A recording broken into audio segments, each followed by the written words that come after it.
Shabbat Shalom, and welcome to 5 Minutes of Torah with the BI Rabbi. I am just in the tail end of my sabbatical, having traveled with my family from Australia to Pittsburgh, and I'm actually delivering this Devar Torah from my sister's home in Pittsburgh. Unfortunately, no longer next to the Pacific Ocean on the beach, but rather in a nice, beautiful home.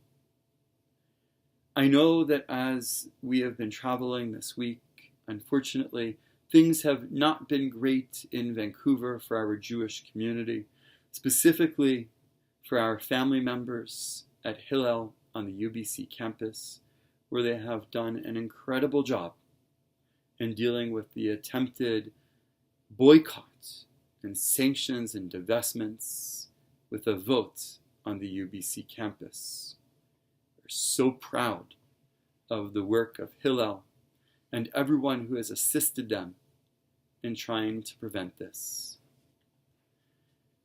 We need to understand that Israel is directly connected to and part of the Jewish people throughout history and today.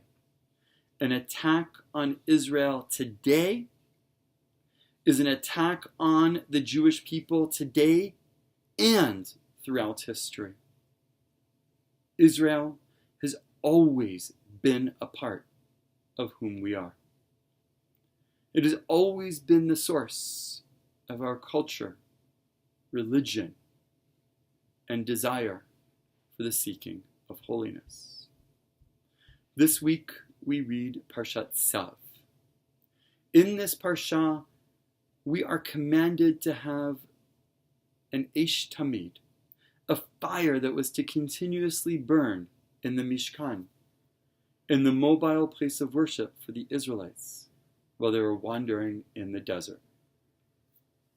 Rabbi Naftali Tzvi Yehuda Berlin explains that this fire was to continue to burn even if it was not being used at that very moment for the sake of an olah, for the sake of an offering. Because we always, as a people, need to be ready to create a connection between us and God and bring holiness into this world.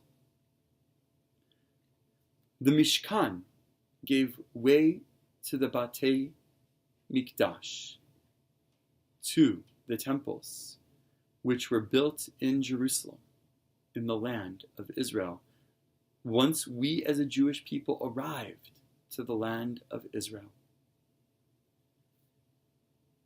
This became the very location of our holiness and of our people, and remained so forever. Even after the destruction of the temples, the rabbis ensured our connection to Jerusalem and the land of Israel. Just a couple quick examples. Firstly, the Mishnah, the foundational text of Judaism as we know it today, written around the year and edited around the year 200, begins by asking, when do we say the Shema?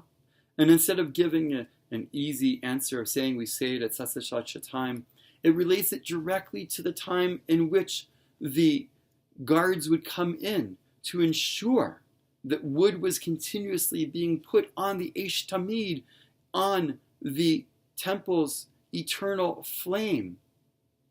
It does this to ensure that we always have a connection to the land of Israel. The Siddur, the Jewish prayer book, is all about Israel. The Seder that we are going to celebrate next week is all about our freedom from Egypt in order to move to Israel. And even one of the things that I studied with Avishai this past couple months in my study of Talmud while I was in Australia is a discussion on the names of the cities in the land of Israel by the rabbis in Babylonia and the Talmud hundreds of years after we were exiled from the land of Israel. Judaism has always been concerned about each and every aspect of the land of Israel.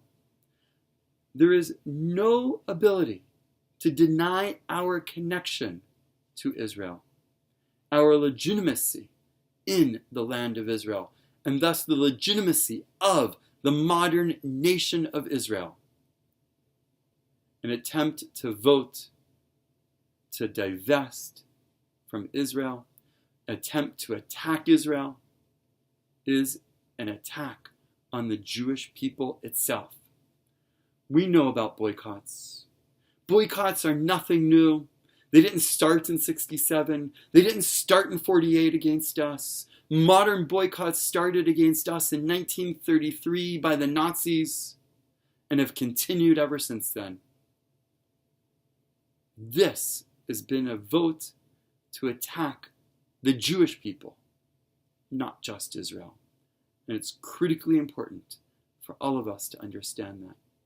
As we are about to celebrate Passover, our time of freedom, I pray that we truly have freedom for not only the Jewish people, but the entire world. Shabbat Shalom.